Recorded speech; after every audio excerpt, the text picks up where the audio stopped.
Hey, Christian Metal Group, we're here to do another great interview. I am Jimmy, one of the admins for the group, and we have Grandmaster Jay down here. What's up, y'all? Yeah, I'm Grandmaster Jay. Yo, I'm a moderator in the group, and basically we're two of the people on the leadership team. It's a team of how many people we have now? We had about 18 or 19 now total, yeah, because people from all over the world. Right, all over the world. So I would say we have 19 in the leadership, and we might have like 11 that are like super active. Yeah, yeah. And then we have Duane here. He's the founder and owner of Vision of God Records, and it's been around for a decade. So, Duane, tell us a little bit about yourself there and where you're from and kind of what do you do? Well, I had started this ministry because I was passing away. I have a disease called gastroparesis. They told me at 39 I wasn't going to make it till 40. I had a dream and then questioned the Lord the next day and said, Lord, you got to give me some confirmation. Had the dream again, which was wonderful. Couple variations, but I had the dream again. Started the label, set my foot forward to doing the ministry, and the Lord stopped the gastroparesis bout that I had, and thank the Lord that I'm still here. So Yeah. I believe that He saved me to do the ministry, and I'm so glad to be doing it still. That's awesome. Now, where are you located? In Muskegon, Michigan. Okay, nice. So is there a scene there at all? Metal scene? Not for Christian metal. I mean, there is for secular stuff, but not even that scene's very weak. It used to be a big mecca of stuff because you used to have the ice pick, but that got torn down. There's really no places that the bands play in here anymore. So, well, give us just to start off, give us a little bit history here, kind of like where did you grow up? What type of did you grow up religious at all? Give us a little history here that kind of led up to before the record label got started. Well, my dad and mom went to church. I wouldn't say they were religious. My grandparents were and taught me a lot. Of course, you get to be a teenager. I was in a secular band that got pretty well known. We did a couple of albums and things, and just came to the point to where I knew that the Lord was calling me to Him, and it wasn't just I'm a believer anymore. It was you need to live your life for me type things. And of course, I rebelled against that for some time or whatever else.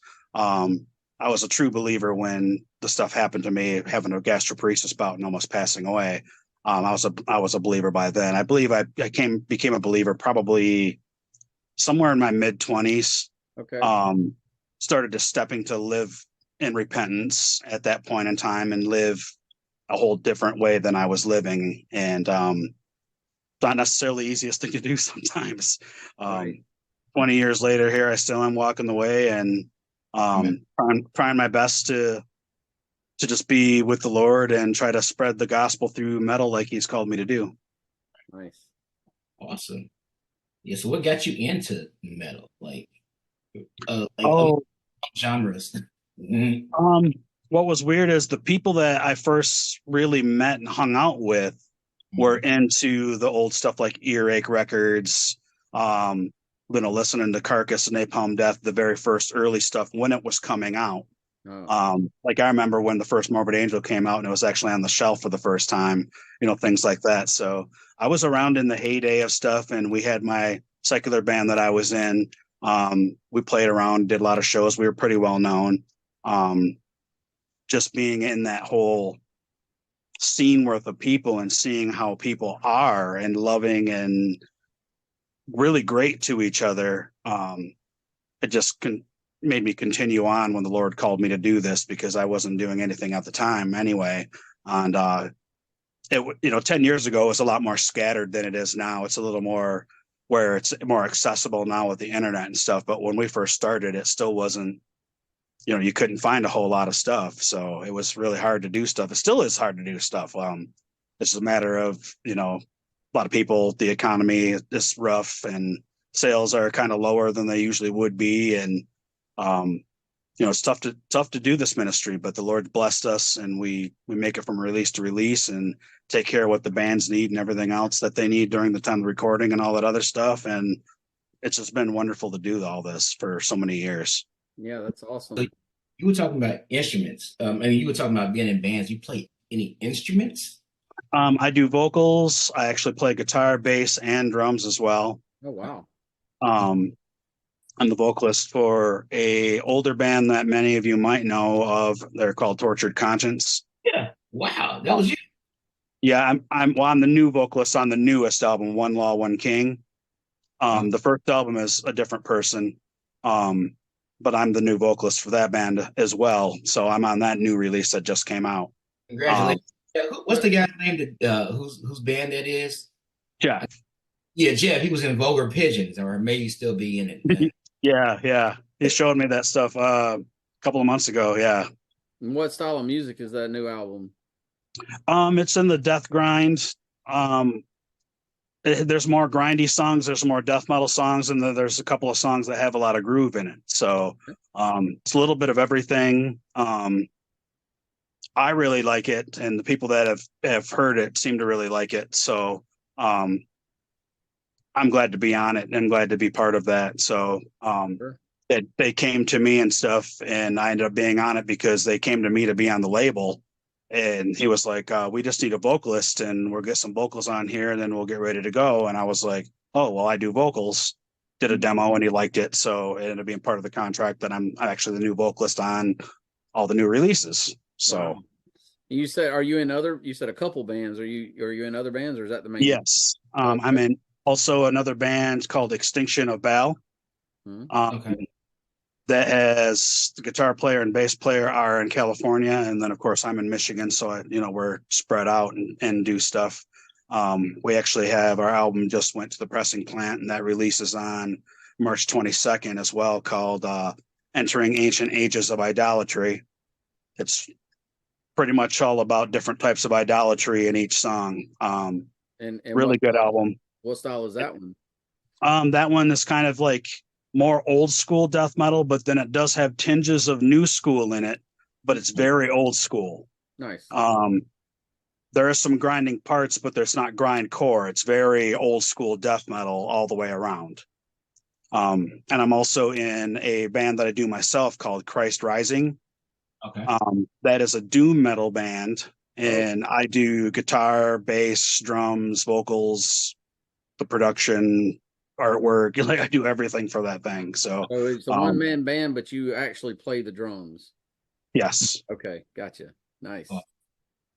So a little bit of everything on that except for grind. It's more in the doom metal part, or the metal genre. I do guttural vocals on it, and I do clean vocals. So there's two different versions of the songs. Because some people in doom metal are very picky. They don't like guttural vocals, they like cleans, and then some are vice versa. So I actually did both guttural and clean versions of that on the album, and I'll actually probably continue to do that because a lot of people liked that. So you got quite. I like it too. There. So you're in three bands and you run a label, man. That's a schedule right there. Plus, on the side of the label, we do a smaller like sub label called Christian Metal Underground. Oh, okay. That's to kind of do in between Vision of God releases if there's something lined up. The difference between it is even in the name Underground. A lot of these bands might only sell 25 or 50 copies of the CD, and they might not sell any more than that, and that's it. What type of music is on that label? Again, kind of like Vision of God, where it's any genres of metal, pretty much. Some of the bands that are on Vision of God came up from Christian Metal Underground. Okay. So like we promoted them and took them on or whatever, and saw that they, ended up moving enough, sold enough to where we could get some revenue in for them. And then we were able to continue to promote them larger and larger scale by paying for ads and things like that. And they take off and end up being put on Vision of God. So pretty much the only difference is the amount of pressing. So So I got a question about when you say growing up and everything, when you're getting into metal, what was one or two of your favorite bands in that era? And then what was like a favorite concert you've been to, a live show? Oh, it was weird because it was limited in Muskegon. Like everything came to other places, like Grand Rapids or further away. And, when you're a kid, you're not getting there if it's 30, 40 minutes away. Um, in terms of listening to stuff, I loved like the first two Napalm Death albums, the first two Carcass albums, the very early Earache stuff. Um, what was weird is at some point I finally met somebody and they let me stay at their house and we hung out and everything was cool and stuff. We went to listen to music and he had Vengeance Rising. Okay. It showed that to me. It was like, my mom won't let us listen to any of the tapes you brought. Don't put that on. We'll get in trouble. Right. And I was like, oh no, this is going to be lame. And then he puts it on and it was really good. So as soon as I was introduced to extreme Christian metal, I was into it as well because I was already into extreme metal. So thanks to Vengeance Rising, huh? That's awesome. Yeah, that album's still classic to me. I'm glad to see it's still like out and about and going. I have it right there. There we go. Oh yeah, him and yeah. That's the that's the picture disc for Vengeance right there. Oh yeah, I see that. Yeah, absolutely. It's Pastor Bob's hand there. Awesome, man. Well, that's good, man. And what about live show? It was limited around here. Like the first band that I saw was actually Kiss live. Oh, which, wow. Which is a great thing because I was a Kiss fan always. I loved Kiss growing up. I saw them. They came through my area 4 or 5 years ago. Oh, nice. Yeah, I saw that too. I actually saw them in 88 and 90 here. Yeah, the first show ever. It was very sentimental to me because like my grandfather passed away and then my grandma bought me Kiss tickets to go that Christmas. Wow. And she went to sleep one night and just passed away a couple days after the Kiss concert. Man. So like it was, that like an epic memory of that because of how she just went to sleep and passed on to go be with my grandpa and all that. And the classic show with it and stuff. So, but after that, there was, the Ice Pick, of course.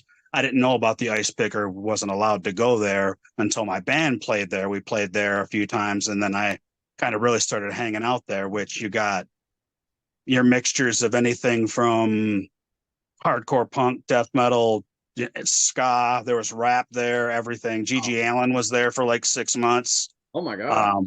Yeah. I have a couple stories of him, but we won't necessarily get into that. Yeah. Those would be off-air conversations because they're kind of funny, but they're definitely Gigi stories for sure. Yeah.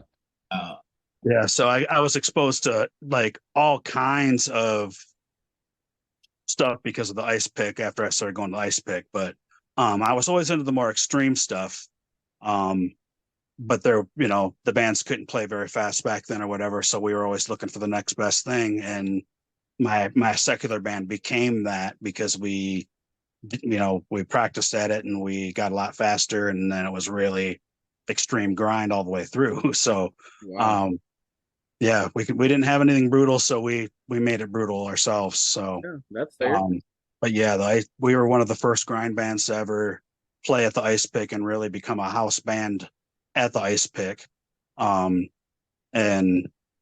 yeah, we played to all kinds of crowds, and there would be anywhere from 2 to 120 people there. It would just like it just depended on what night, and it was really weird because there's nothing to do in Muskegon, so sometimes people would show up and sometimes people wouldn't, and they go to a party or something. So yeah, but yeah, I got exposed to all kinds of different good stuff. So I'm glad to have been part of that scene and everything else to see all the ends of it. Of course, when you're a believer as a person in that area, you look around and see people drinking and getting wasted and doing heroin and all kinds of stuff. Like you feel bad for them, and you wish you could really like minister to them or whatever. But I was just a young kid and didn't have.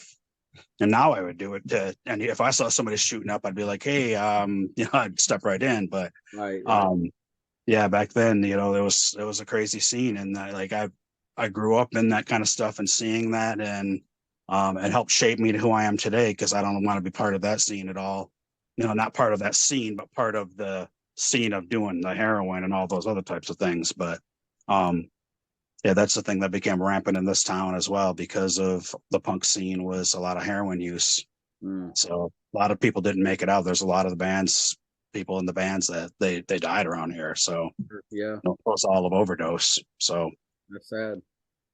yeah, it is. That's crazy. So yeah, so um, we were talking about how you started the record label. So I have two questions about that. First of all, who was the first band you signed? And then also, when it comes to record labels, like I guess people have different ways of starting up. What was your way of getting funds to fund projects, especially in the beginning? Well, first band that we signed, the first release is a compilation, which wouldn't have happened at all if it wasn't for Micah Brill from This Divided World. Okay. I talked to him and told him, my vision and everything else, and he started speaking to bands for me and got the bands to agree to be on the CD and the compilation. Otherwise, I was a nobody and nobody was going to really want to do much with me. I only got a few bands myself, so. But after that, we got that CD out and stuff. I ended up signing Brutal Cross and They Wither first, with the very first couple of bands that I signed. Um, I had, and how did I get started? I had a large collection. Like when before I got really too sick, I was like refurbing arcade machines and fixing them up and selling them and things like that. Mm. And I obtained a large collection of them that ended up, basically being my profit and a lot of things like that. So I was sick and passing away and everything else. So, I sold off a couple of pinball machines and things like that. And we started the label. Pretty much just invested that money that I sold from the arcade machines and things like that into the ministry and started doing it that way. So How did you find Brutal Cross to sign them? the guy that was helping me out with the layout, which is the guy from that's in the band Golgotha, um, he approached me and said, "Hey, bro, you should probably pick this up and check this out." He's like, "I'm going to make a cool whole layout and stuff like that. It's going to be really nice looking. You need to check this out."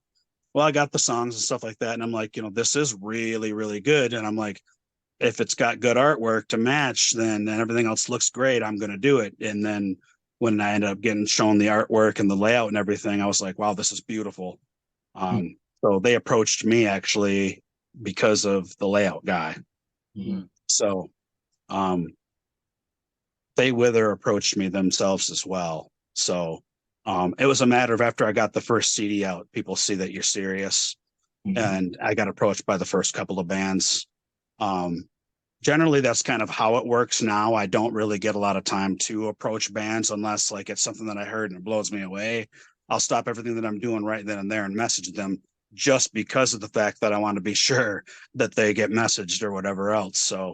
Um, so it's usually from them contacting me though. Yeah.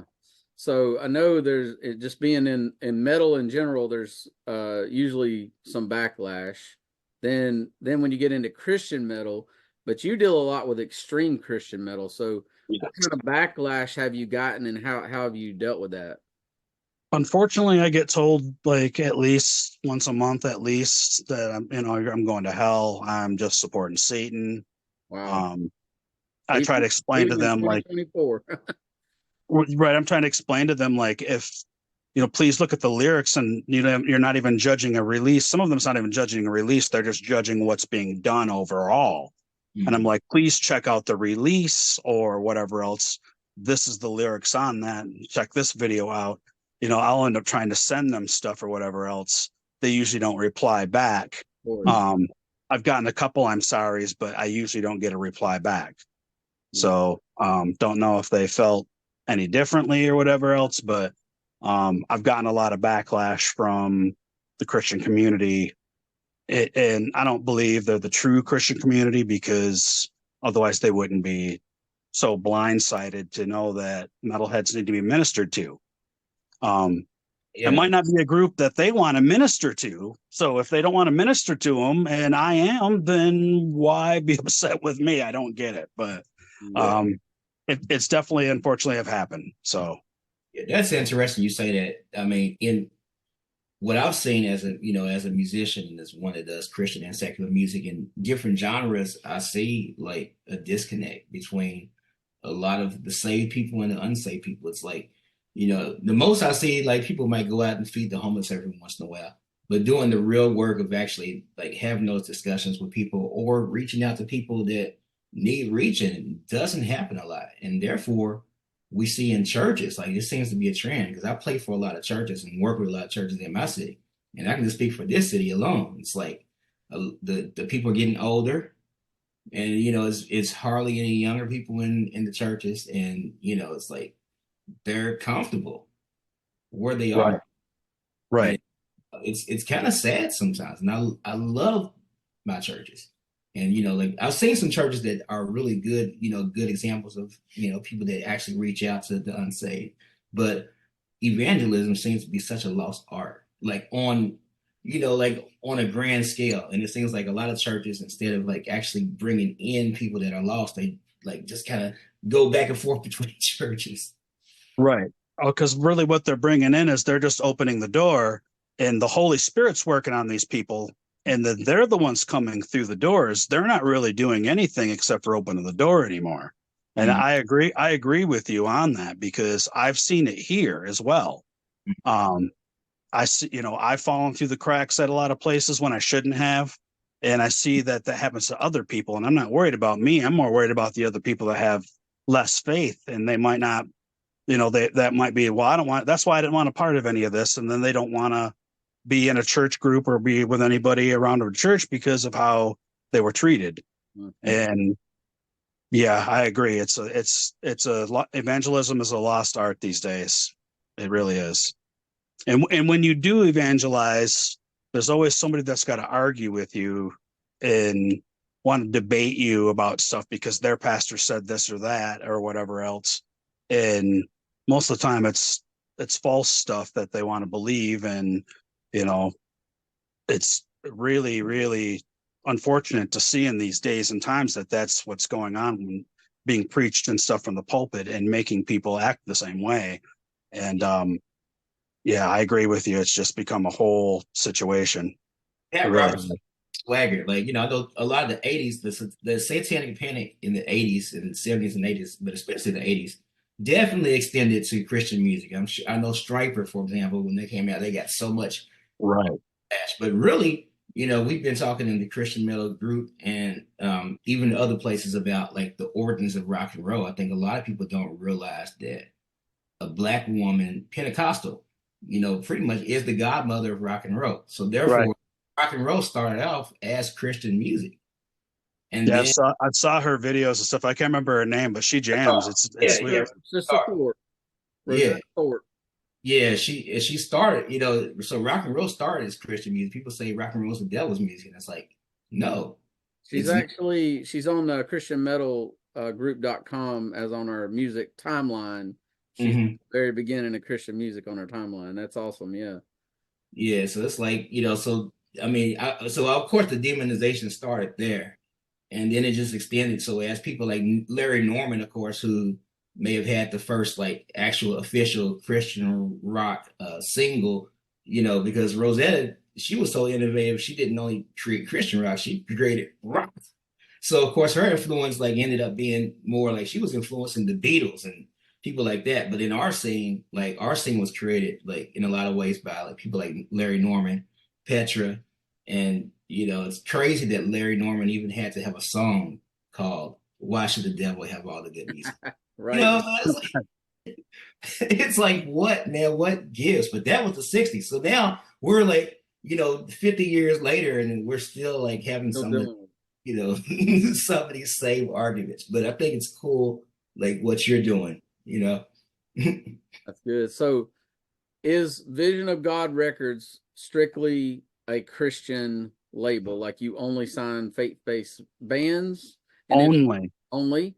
So only. what's your criteria for signing a band? How do you go about that? What's your process? First of all, when they're interviewed, their beliefs need to be biblical. Their doctrine's got to be correct and line up with what I feel needs to be said. It doesn't always necessarily line up 100% or whatever else, that sort of thing, because I'm not the kind of person that, like, if somebody believes in pre-trib and I don't, that they're not going to sign with me because that's the one thing that they believe, but everything else is this or that. And like, I'm not gonna do that. Not a gospel issue. That's right. That's not a salvation issue. Exactly. The salvation issue's got to be dead on. Yeah. To me, it's also why they're doing it, because a lot of people think they're going to do this and they're going to make money, and it's not even the situation. Because if you look at like Earache Records, even like we were talking about Earache, and they're a big secular label, like when they're doing represses of like Carcass Recaputrefaction album, they're doing like limited edition of 2,000 copies. Right. So you got to figure Christian metal is about a 500 or 1,000 copy genre. That's fair. So people think that they're going to get into it for the wrong reasons, and they're going to do this and make money and this and this and this. Not that they won't make anything at all, because they can and most certainly will. But a lot of bands will put out one album and think that they're going to be known like Stryper, and that's not how it happens. Or Skillet. Right. Or Skillet. Right. Which is, we do the same thing that their label does. We know we pay to promote and stuff on Facebook, but it's a matter of they're probably dumping in $50,000 when we're dumping in 1,000 or whatever on, we have a much smaller budget or whatever. So if we had a bigger budget, bigger reach and stuff like that, but we get a lot of hits on our website and stuff too, which is great. So yeah, nice. Yeah, I figured. So who's just as far as sales are concerned, or even reach, who do you think your most successful band has been? That's a good That's tough, because there's been a couple of them that have done some really, really great things. And I don't mark it as like what sells the most, because like if somebody came to me and it only sold 50 copies, but I pressed 500 of them, but somebody came to me and said, I came to the Lord over this release. Right. It's more than worth it. Right. Bands like Incarnate and Dawnbreaker, Frostlike Ashes, Vials of Wrath, those bands do pretty well and have a constant flow, to where I can help them get stuff done. Or like Vials wanted to do some albums, so we did albums and did the new release on CD and album. So we got all of his stuff out there on vinyl as well, where it wasn't before. So we'll definitely do that with the bands that we're able to do that with. So has Vision of God Records had a band over the last 10 years that left and got signed to like a ginormous label? No, I wish I would have seen something like that, but sure. There's been bands that have like said, hey, we're going to go our own way and put out a release, and then come back to me in the middle of that release and go, we released this and it's not really doing so hot. Can you help us? Sure. And it's like, I was telling you the truth when I said you sold 80 copies or whatever. Like, it's only, you only sell so much these days. And, it's about what and Christian metal is a little harder, because if Glenn Benton from Deicide posts something on his Facebook page all crazy or whatever else, people just go, oh, wow, that's cool. That's Glenn Benton ranting. Cool. Well, if somebody does that and that's a Christian metal person, it discredits their whole entire ministry pretty much. And then whatever you're doing for them or whatever, if they do something wrong on their own profile or whatever else, they get boycotted, and then you really lose money then. Yeah. Wow. So that's a really hard genre to be part of. But fortunately, like I said, we've made it from release to release, and the Lord's blessed us and definitely kept us going as well. So I'm so glad to still be here doing it. I love doing it. So you really got to be in it for the right reasons, right? Man. Exactly. If you're not in it for the right reasons, if I was in it for money, I would have been done 5 years ago. Sure. Mm. But when people come to you from a release and tell you, like, I really didn't believe in the Lord, or one guy came to me and said, hey, I feel duped. I got this CD from a record store. I figured I'd email you because I didn't realize this was a Christian release, but I should have looked at it because of the logo, laugh out loud. And I'm like, I'll give you a refund or whatever else. I'm totally sorry about that. And he says, hey, I have a couple of questions. And then he came to the Lord. Oh, wow. Amazing. And that was from They Wither release. And because of the artwork on that got a lot of flack from the Christian community on that because of the artwork. And here it is ministering to people and bringing them to the Lord. So everybody out there that says Christian metal is not a ministry, take that right there. Put that right. in the bank. That's right.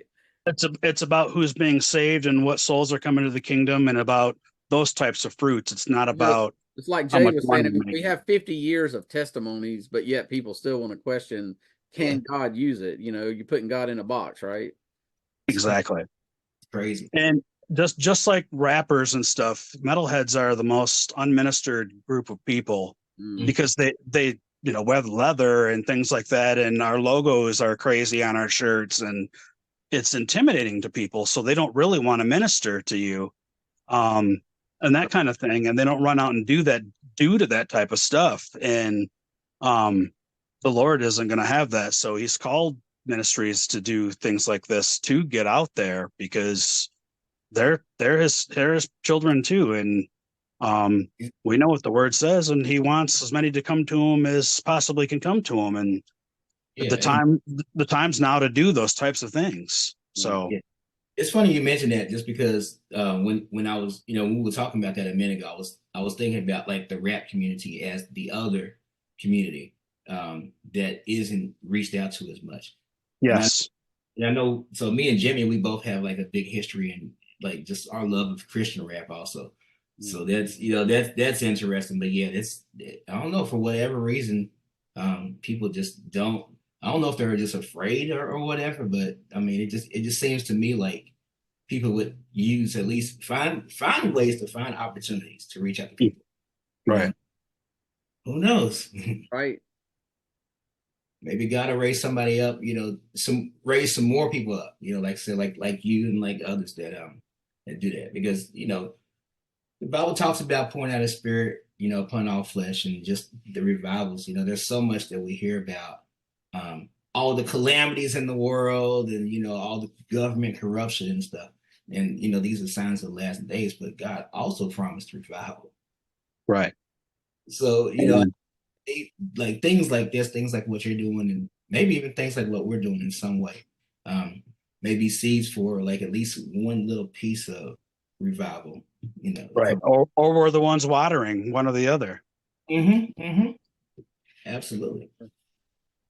Let's see. So let's I guess let's talk about some of the bands. And we kind of talked about some of the bands a little bit. Let's highlight maybe some of the artists. Me and Jim were talking about which people we knew on the label, and I think this is really cool. Actually, like while we're doing that, most of the bands I've seen on the label are extreme metal bands, which of course I love. Extreme metal is my thing. I might play jazz sometimes, but extreme metal or gospel, but extreme metal is my thing. And I'm definitely familiar with a lot of the bands on the label. But like as we go through this list, or just go through some of these, are there some bands on the label that are kind of popular that don't necessarily fit under the extreme metal label? Extreme metal, genre. Ben Baruch is one of them. Yeah. They have a couple of like blast parts, but it's like it'll be really quick and then it stops. It's more regular metal and progressive metal and genty stuff. I love them guys. They're a great band. Where are they from? Brazil. Oh, nice. So you said you probably got 100 bands or so on the label. Are they from all over the world? All over the place. At one point we were putting out posts saying, "Hey, anybody from the U.S. we really would like to work for the U.S. band." Because at first, like, we didn't have any U.S. bands for quite some time. It was all overseas and stuff. Oh, wow.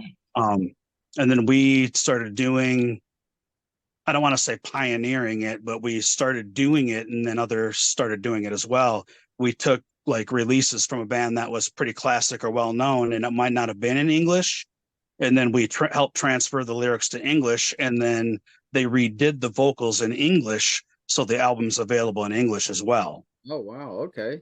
We did that with Angel 7, and Suppression did that as well. Angel 7 is I got one of their albums recently. Is great, and another one that's on the label that I recently got was a Holy Blood album. Yeah, Holy Blood. Yes, Holy Blood's another great band. It just depends on what album it is, because they mix up genres so much as well. Sometimes they're black metal, sometimes they're folk metal, sometimes they're kind of groovy death metal. So they're a great band. I love them, having them on the label and stuff. Nice. Yeah, I think Anti-Demon, or I have been pronounced it Anti-Demon or Anti-Demon, whichever one you want to say, is probably one of the first bands on your label that I heard about just through like some of their YouTube stuff and even a couple cover songs they did. Are they from Brazil too? Yeah, Antidemon's from Brazil. He Antonio runs Crash Church. Mm-hmm. Oh, it's like obviously a church. It's a church on the main strip in Brazil. nice. And I think it's in Sao Paulo.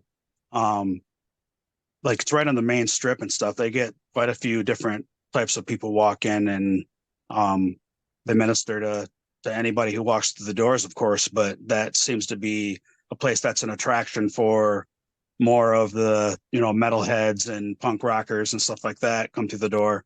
And then they get saved and stay. So, yeah, Anti-Demon's doing a lot of wonderful things. So it's fun to help them fund their releases as well.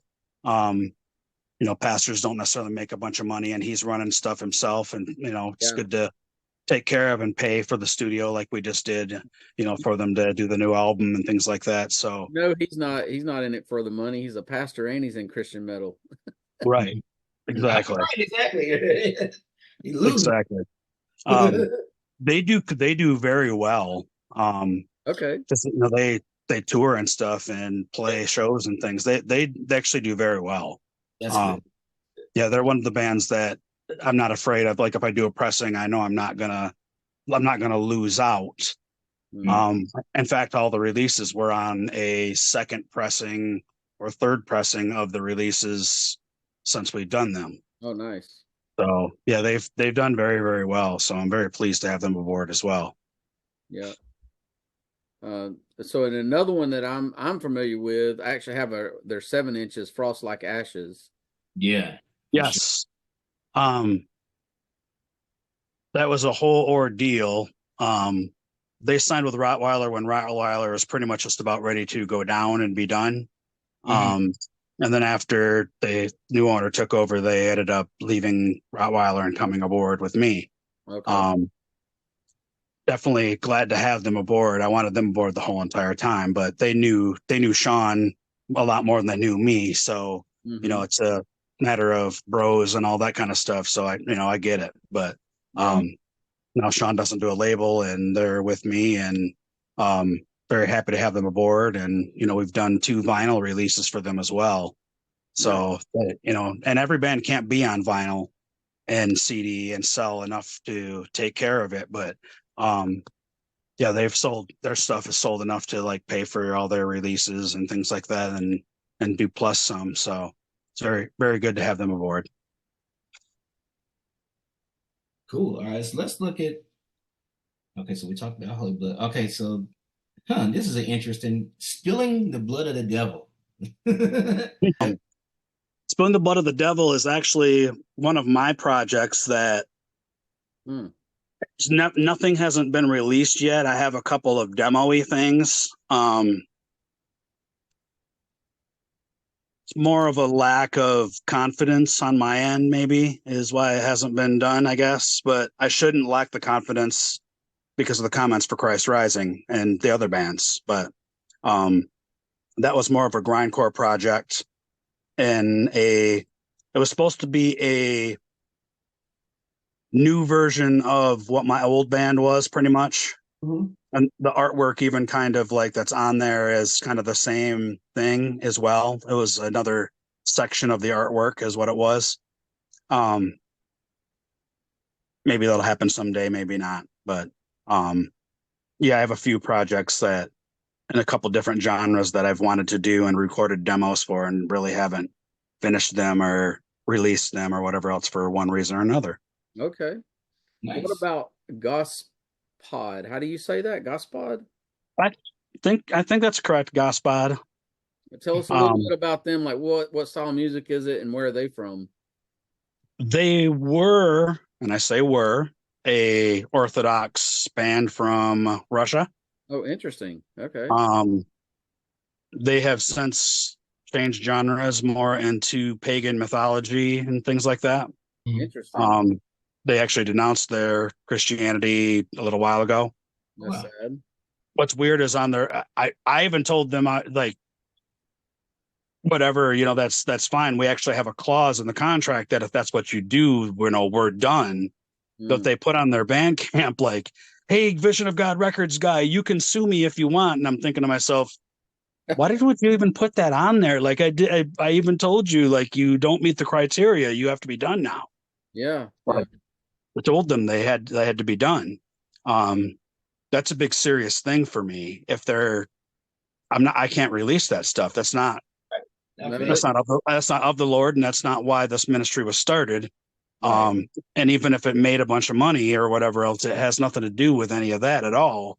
It's about what the content is and what we are. We're faith-based and we're going to remain faith-based.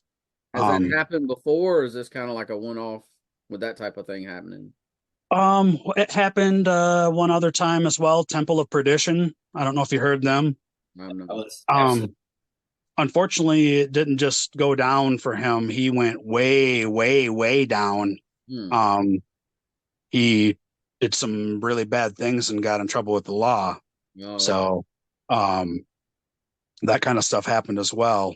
But he fell away from the faith, and it got really weird before he fell away. He wanted to start his own Orthodox denomination, which was like, oh wow, it was like the first maybe I won't say it right, but the first Orthodox and second Orthodox religion kind of combined together to be a new denomination. That's ambitious. Right. I ain't got time to start a new. Right. I knew at that point in time we were going to have some problems, and then a little while after that, he completely just denounced his faith and said he's going on another path, and did.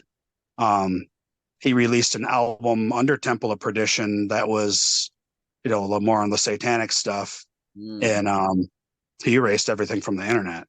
Oh, wow. So, yeah, he's completely done with everything, and part of his court stuff, he can't really do things online and blah blah blah blah blah. So, I'm sure as soon as you get a chance, I'm sure you'll hear from him again, because he's quite a real character.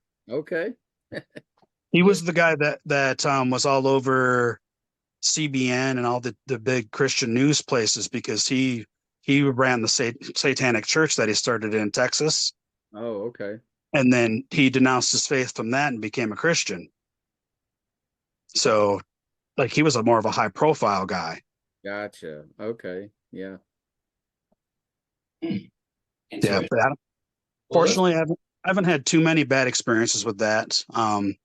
It's horrible when those things happen, but generally, I think the public seem to understand, like, that's not my doing or whatever. That's the way that they go.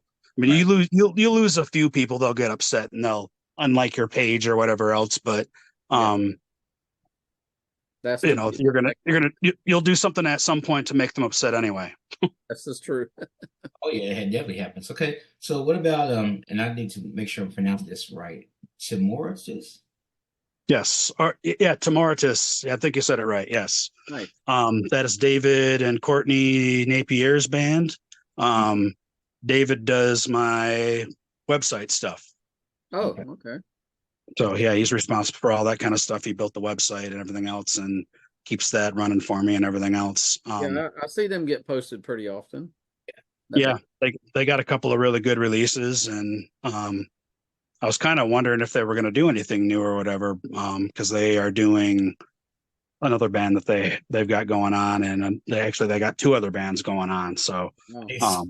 yeah, they're doing some other stuff too. So Yeah, I ordered a couple of their releases. They had them had a really good sale. They sent me some free stickers and stuff with it, so that was pretty awesome. was that of their other bands? I know Tomorrow. the Tomorrow. Oh, okay. Yeah, that one. Gotcha. What about I see this one get posted a lot. Forgive me if I'm not pronouncing it correctly, but Sacrificium, is that right? Sacrificium, I believe. Okay, where are they from? They are from Germany. We just have a license on 3 of their releases for a 7-year period or whatever. We just basically have a license. They're not necessarily signed per se. Gotcha. And then they just did their new release on Nordic Mission. So, yeah, they're just a licensed band. We normally don't do licenses, but it was kind of leading up to some other things and it didn't happen. But that's why I did a license on it. But we normally don't do licenses. We generally are involved in the whole entire everything of it or whatever else, or remixing and remastering and all that kind of stuff. We normally just don't take a release and just license it and only have it for a period. We like to have it for, a longer period than that, and to really push it out there and kind of keep things rolling as much as we can. Okay. Because you notice in the genre, like Christian bands, they'll print a CD and then they'll sell their CDs and that's it. Yeah. You never see them again. They never print them again. So we're still pressing the CDs and still trying to make sure that they're available for people when they want to have them. So good. Yeah. And vinyl. Yeah. Very cool. So I'm looking through here, this band, Dark Knight. I'm looking at the I guess just the image they have. This guy, is he the lead singer or whatever, the one with the corpse paint on? Yeah. Have you heard them at all? I think I listened to them like a while back, but it's been a while. Yeah, they're you people would call them a King Diamond tribute or whatever. They don't do King Diamond songs though, but they literally are in that same genre and like write stories with the stuff and everything else. I thought they were Dark Angel's cousin. I didn't know. Yeah. It's literally like just a knockoff. Some people really like it and some people really hate it, and they think it's like, I think Possessed started like that, like the group that became Frostlike Ashes. Oh yeah. Possession. Sorry, I call them Possessed, but it's Possession. Sorry. Yeah, Possession. Yeah. Awesome. What about Incarnate Deity? They got some pretty gnarly artwork and stuff. So first tell us about the band, where are they from and what type of music, but then also I know we talked about faith statements earlier. But do you have criteria for artwork as well? Yeah. See, like, and a lot of times, sometimes the artwork can challenge me because they'll, I'll say, tell me what this is about, and then they'll give me a Bible verse, and it's like, oh, okay, and then you get it right away. Incarnate Deity, I forgot what he was talking about for his artwork. The band's from South Africa, I think. Oh, nice. I want to say South Africa. If not, then it's like Switzerland or something, but I think it's South Africa. I haven't talked to him in very long time. They're a band that they're signed for three releases and they've done one, and then he did projects, like 2 different projects, I think. And then he's never come back to Incarnate Deity to do anything else. So okay. Yeah, I haven't heard from him in a long time. So funny that you had mentioned them. In fact, their CDs are right here. I have 4 CDs left of the pressing if anybody wants some. Well, there you go. See what I can do about that. Going to get one. They're a great band. I wish they'd do some more stuff. So yeah, I actually had an art question that I've been meaning to get to. So do you all have a preferred artist, or do you all have an in-house artist that you all use for some of your releases, or the people that you all use from everywhere?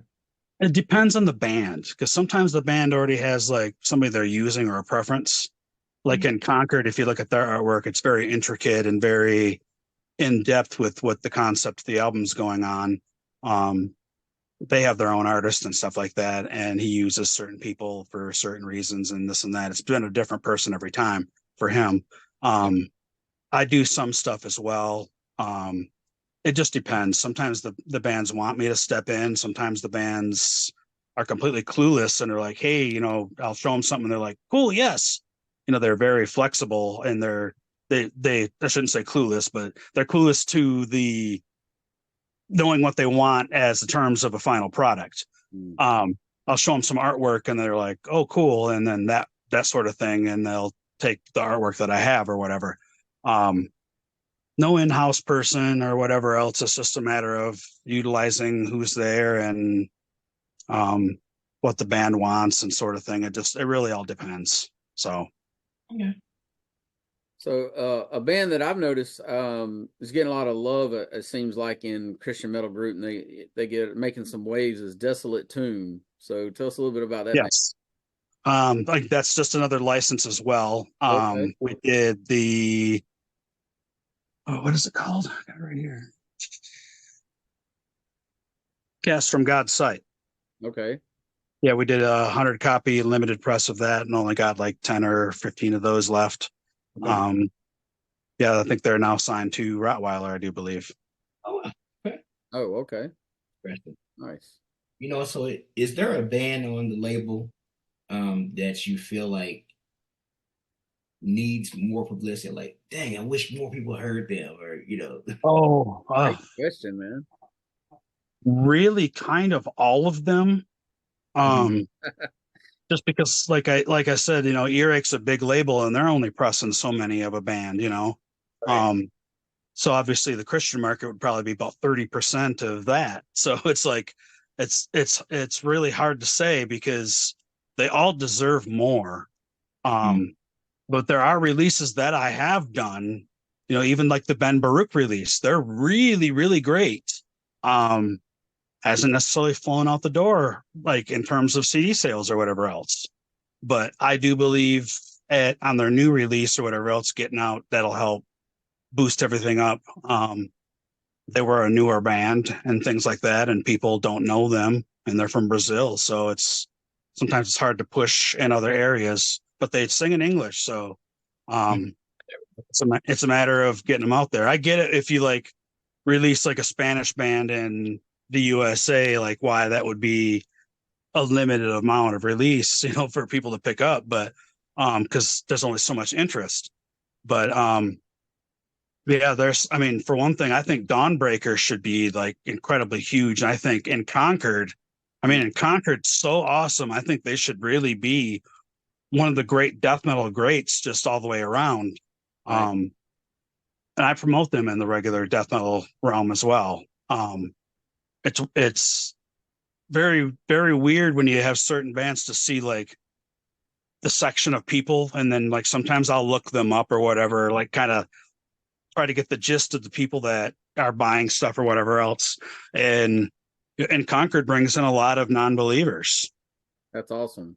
That's a great thing as well. And they don't come to me or whatever else. They'll buy on his CD. They'll come to him and ask him questions. But there's been people come to the Lord from, listen to in Concord and stuff. So it's just amazing when that stuff happens. It really is, because the Holy Spirit works on everybody that will listen, and literally will just guide them to the hands that they need to be guided in. I've seen that myself in my own life. So it's a great thing to see the Holy Spirit at work all the time in what you're doing. For sure. Now, in your other label, the Christian Metal Underground, what are a couple bands on there that are just kind of standout bands that are working towards becoming bigger bands? Well, that would be the Incarnate Deity is on Christian Metal Underground. The Desolate Tomb I put out on Christian Metal Underground. The Afflicted Truth is going to be on Christian Metal Underground. I have a lot of high hopes for them. It's a matter of whether we can get a good flow of releases out for him and get the train rolling and really push them while Yeah. people are interested. Yeah, I know. So I've been talking to him a good bit. We're actually going to be interviewing him for that release next month, so I'm excited. Tell us a little bit about what you know about Afflicted Truth and the music and all that kind of stuff. I want to say he's from South Africa as well. Yes, he is. I do, yeah, I do believe he's from South Africa. Because we were talking about how they don't have electricity for That's right. 8 or 10 hours of the day or I whatever think else. he's That's near crazy. he's in Pretoria area, South Africa. Yeah, that I didn't know where it was at exactly in there. Yeah, that's where They Withers from, is around that area too. Gotcha. So yeah, he's just got good solid doctrine. Good guy. We just kind of been talking back and forth. He had been working with a different label and stuff, and then wanted to come aboard and said, what could I do? And I told him this is what I could do. And after I listened to him and really got into him and stuff, I'm like, I believe you got more potential, to go be one of the more known greats. It's a matter of we got to get some good production and get some good releases out. I So he sent me some of the demos and stuff, and yeah, he's definitely on the right track for sure. yeah, they're great songs. He's a great guitar player and great writer and stuff. So I do believe like we get them out there and push them the right way and everything else, and display them to the people, that they'll take off. I noticed that myself when I'm listening to certain stuff. If it hits me, it's got to hit somebody else. Mhm. Yeah. Even if it's a niche amount of people, it's got to hit somebody. Sure. Yeah, so I know we talked about like just clubs and even outreach and stuff like that. So I'm interested in like, do your bands or a lot of bands in the label have problems doing concerts with like secular bands? Do some of them have problems doing concerts in clubs or non-Christian venues? I don't really hear about that much. The worst thing that we had heard about was Anti-Demon was on tour and they were going to, I don't want to say it wrong, but I think it was Iraq. It was like on the outer outskirts of Iraq. Mhm. And they were literally like, this is a blessing. Where nobody can come here. Like a Christian artist can't come there, but they allowed Anti-Demon to come there. Oh wow. So they were like, please pray that we make it through. They messaged me when they got on the plane and everything else and got off the plane. And like, I'm just like, thank the Lord. Like they played in places where they're not allowed to play at. That's awesome. I never hear any problem about, them getting on shows with secular bands or anything like that for the bands that do play. Like I know like Eyes of the Defiled, they were a band playing for quite some time and they were on like every secular show. They were the only Christian band in their area and they were opening for all the big bands that were coming around and all that kind of stuff. Yeah, it's really, really not too much of a closed door, except for countries that aren't going to let you in. Mhm. Yes, of course, there's a lot of Christian festivals and concerts also. Let's talk about you for a second. Do you plan on attending any of the Christian festivals that are going on this year? The first one, I would like to go to a bunch of them. Sorry, I didn't mean to cut you off. Which one are you talking about? Immortal Fest. That's the first one I thought about anyway. It's just Which one? Okay, which one is that? That's in Immortal Fest. Ohio. It's the one Oh, that's got okay. 2 different weekends. Yeah, I think I heard of that one. Yeah, I'd love to go to more festivals. I used to go to Audio Feed. Yeah. We would put out so much money to do everything, and it cost me so much money per the weekend. Like we would get done, and like I would just basically gave away a couple $1,000s worth of stuff to show up at the show and do it. And it's like it's so tough to make ends meet with it, and you can't just give away all this product. Like, because if I give away all that product, like I have to answer the bands, like, hey, I sold 100 of your CDs, but I gave them all away. Some bands don't want to hear that. That's like, you don't do that kind of stuff. But yeah, for that kind of stuff, I still got to like pay the bands or whatever else for their CDs that they sold and that stuff. So it's hard to make money enough to suffice yourself doing it. I love doing it and I love meeting all the people. So I want to probably do it again for sure. But to figure out how to get my costs down or whatever else. So when yeah, it's just a matter of costs. So when you pay the bands, is it a percentage per album sold? Is that kind of how your contracts work? If a band out there is wanting to know, should they send their demo to Vision of God Records? What's kind of the basics of how that works for your label? Now, what I do is it's depending on what the band needs, because every band has a different need. Okay. Like some are a one-man band where the guy's recording his stuff and it's mixed and mastered. It just sounds pretty decent, and he doesn't need money for recording, versus Anti-Demon that needs $3,000 for their studio. It really depends on it, but they all get a percentage of each of the sales, of course. Some bands take products, like Anti-Demon's going on tour or whatever. They take, hey, did you press more of this? Well, yes, I did. How many copies would you owe us out of that? Hey, I would owe you 75 copies, and then they take them and sell them. So it just depends on the band. Some bands want you to sell them, then pay them. It really depends. So, but they all get a percentage of each pressing, and then they get a percentage of the digital that gets done as well. So they definitely get taken care of. You custom tailor it to the band depending on their needs, and it's really. Yes. So you're one of the labels that's set up to really support the bands. I'm trying to as much as possible.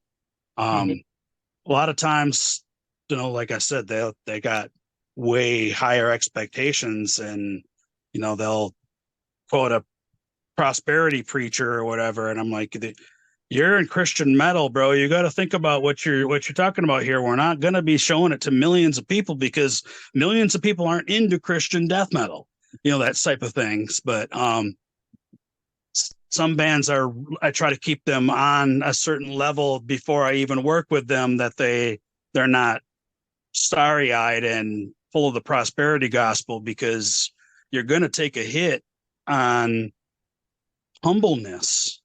For one thing, you'll take a hit on humbleness when you do this. I'm just sitting here picturing Joel Osteen, promoting Conquered or something, Gotta check this out, Pick it up.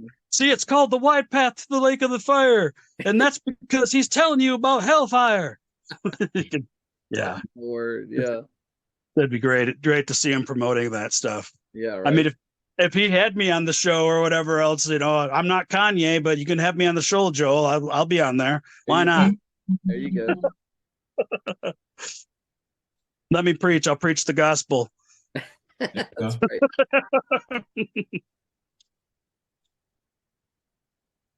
Yeah, that's wild, man. I'm trying to think if there's anything else that I can think about. But that might be. Oh, I guess let's talk about controversies, because a lot, there's always controversies. There's always Yes, exceptions. And you talked about like some of the misconceptions that some of the bands have already had, like just things like we expect you to promote us to the point where we're making so much money, and I know it's not about that. Even as a gospel musician, I'm just like, that has been in this for a while. It's like, yeah, you can't do that. But yeah, have you had like a lot of backlash from bands that just been like, oh, this is just horrible or whatever? Or even, people outside, like, have there been controversies that have like followed the label at all? Or even for like just being hardcore gospel, like that sometimes is controversial. Oh yeah. Right. I have generally, out of all the bands that I've worked with, I've had very few problems. Like I told you earlier about the couple bands that fell away, I've had that. But there was a language barrier with one band. Like I had they didn't understand. Like they thought I pressed like a whole bunch of their CDs, and it was on Christian Metal Underground, and I pressed 10. Oh, I pressed 10 of the CDs, and that was it. And I was like, I'm going to get you some copies, but like wait until it sells a little bit more, because like right now I owe you like 2. Like I don't owe you, I only pressed 10 or whatever else. So there was like a language barrier. They got upset. The layout guy knows them, so he tried to step in, but we just had a fallout or whatever. I didn't press any more of the CD, and I just couldn't work with them after they were cussing me out. So Wow. yeah, I've been cussed out by bands. I've had I've had people flip out on me or whatever else, and out of nowhere, and been working with them for a long period of time, and then a couple of days later have them message me and go, "Oh man, I'm so sorry. I had a really bad day. I took it out on you." And it's like, "Oh, you're cool. You're all good. Yeah. You're good." Yeah. I think we all experience that at some Oh extent. yeah, absolutely. Right. Especially when like something happens, like somebody has like a divorce or whatever else, and their life's in a bad spot to begin with. If their album's not selling thousands of copies and they're going, "Hey, it's doing okay," they don't want to hear it's okay. They want to hear everything's great because their life is in shambles. Yeah. That's hard. That's hard as well. But again, doing this is very humbling because in my old band, like we put out 1,000 of our CDs and sold them in 3 weeks. Mm. And Christ Rising, I only pressed like 100 of them, and I still got like 30 left because it's the genre's so small. Yeah. And when I did the first band, which was Memoriam, we did a 7-inch. We pressed 500 of those, and they were sold out in like 2 months. Wow. The genres are so different and so hard, and support is very much needed when it's like that. And we hope that more people will definitely see this interview, because you guys have a nice spread, and I appreciate that. Absolutely. And come and order or something and help support us. Yeah, absolutely. So that's a good segue. What can the Christian metal group and community, what can we do to support your ministry? Well, we do have a Patreon but then there's perks for that. But you can always order stuff off the website, especially, or from the eBay, or anywhere where distributor that has our stuff. It all trickles down to us at some point in the end. Digital helps, of course. People ask, "Hey, I'm streaming. Does that help?" Yeah, it helps, but they hardly pay anything. Right. So it's like the best is like through CD sales and coming to our website, visionofgodrecords.com, and supporting. Not many people donate or whatever else like that. If people want to donate, there's a place to on the site and things like that. We always appreciate that. Gotcha. That's awesome. Cool. So I guess here's my last question. Anyway, what's your favorite thing about being a believer? Good one. Ooh. That's a good question. Favorite thing about being a believer? Jay's full of good questions. The way that I see God move in so many different situations that I'm in. Like I said, this ministry is very humbling and things like that. And he's had me in spots where I'm just completely trusting on him for this or this or this. And he's actually put on me, "Hey, do this, this, and this, and this, and then throw your house payment money in on that, and then don't worry about it." And it's like, oh wow. And I've done that, and then I've gotten my house payment back before there was any late fee, and things happened really well. Seeing God move in a whole lot of ways like that, stepping in when I was really sick and dying, just being with the people, that the bands and stuff, they'll message me and say, "Oh, God did this, and this is this," and it's so wonderful to hear all that kind of stuff, because it's uplifting to the ministry, and it's uplifting to the whole body of Christ when there's a great presence of the Lord. So mainly the presence of the Lord and seeing him move is my favorite thing about being a believer. That's good. For sure. What is one of your newer favorite bands, say within the last 5 years? Incarnate and Frostlike Ashes for sure. Very much like Ben Baruch.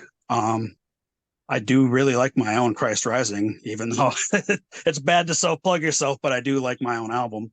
That's good. The Extinction of Baal album, if you haven't heard any of that stuff, go over to the Bandcamp and check some of that stuff out, because it's really, really good. I can't wait for that to come out in the next month. Nice.